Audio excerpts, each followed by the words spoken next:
Bien-aimés du Seigneur, bonjour à tous et à toutes et bienvenue à ce rendez-vous quotidien consacré à la méditation de la parole de Dieu. Nous sommes aujourd'hui le 5 février 2021. La grâce du Seigneur nous précède et chaque jour sa bonté, son amour, sa miséricorde se renouvellent. Notre évangile aujourd'hui est un extrait de Marc au chapitre 6, versets 14 à 29. C'est l'instant consacré à la halte spirituelle. On pourrait dire que certains des pires traits de la nature humaine sont exposés dans la lecture de l'évangile d'aujourd'hui. Il y a Hérode, qui, contrairement à la loi juive, a épousé la femme de son frère Philippe. Hérode savait que Jean-Baptiste était un homme bon et saint, et pourtant, pour sauver sa face, il a succombé à la demande de sa femme de faire décapiter Jean. Et oui, Hérodiade, la femme d'Hérode, voulait depuis longtemps tuer Jean-Baptiste pour s'être opposée à son mariage, et elle a saisi l'occasion quand elle s'est présentée. La fille d'Hérodiade a froidement apporté à sa mère la tête de Jean-Baptiste sur un plat. En effet, nous célébrons aujourd'hui Sainte Agathe, qui pour avoir refusé la proposition d'un tyran se trouve être martyrisée. Mais elle est restée fidèle. Elle a voulu rester fidèle à sa vocation. Et c'était dans l'évangile la fête d'anniversaire d'Hérode. Une fête qui s'est transformée en une véritable célébration macabre de la mort d'un homme de Dieu. Il y a une obscurité morale au cœur de l'histoire de l'évangile d'aujourd'hui.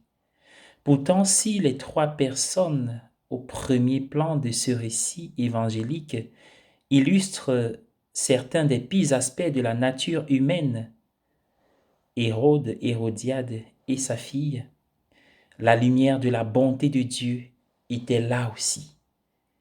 Même si elle était en arrière-plan, hors scène, pour ainsi dire.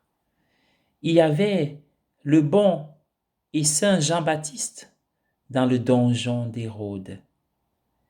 Il avait été fidèle à sa mission de prêcher la parole de Dieu, même à des puissants comme Hérode, même si cela signifiait risquer sa vie.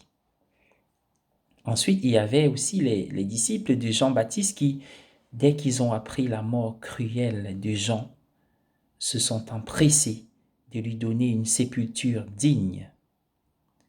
Même s'il n'avait pas eu une mort digne, il lui fallait une sépulture digne. Ils se sont empressés ainsi en laissant leur cœur s'exprimer, leur foi, leur désir, le respect pour la nature et la dignité humaine. C'est un exemple pour nous aujourd'hui. Retenons qu'au cœur du péché et des ténèbres morales, la bonté et la sainteté se trouvent toujours, parfois en arrière-plan, loin de la scène principale. Saint Paul nous assure que là où le péché abonde, la grâce surabonde. Dans la lettre qu'il adresse, Saint Paul rappelle à l'église de Philippe que cette église doit briller comme une étoile dans les ténèbres du monde. C'est là que réside l'appel de chacun d'entre nous.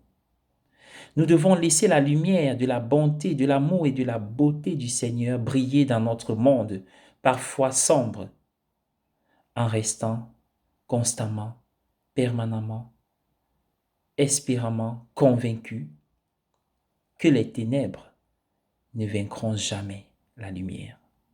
Je vous invite à prier avec moi la Vierge Marie en ce jour.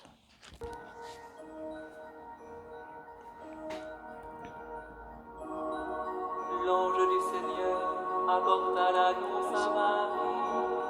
Et Reçu du Saint-Esprit, je vous salue Marie, comblée de grâce. Le Seigneur est avec vous.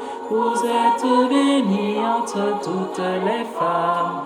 Et Jésus, votre enfant, est béni. Sainte Marie, Mère de Dieu, priez pour nous, pauvres pécheurs, maintenant et à l'heure de la mort. Amen, Amen, Alléluia. voici la servante du Seigneur. Qu'il me soit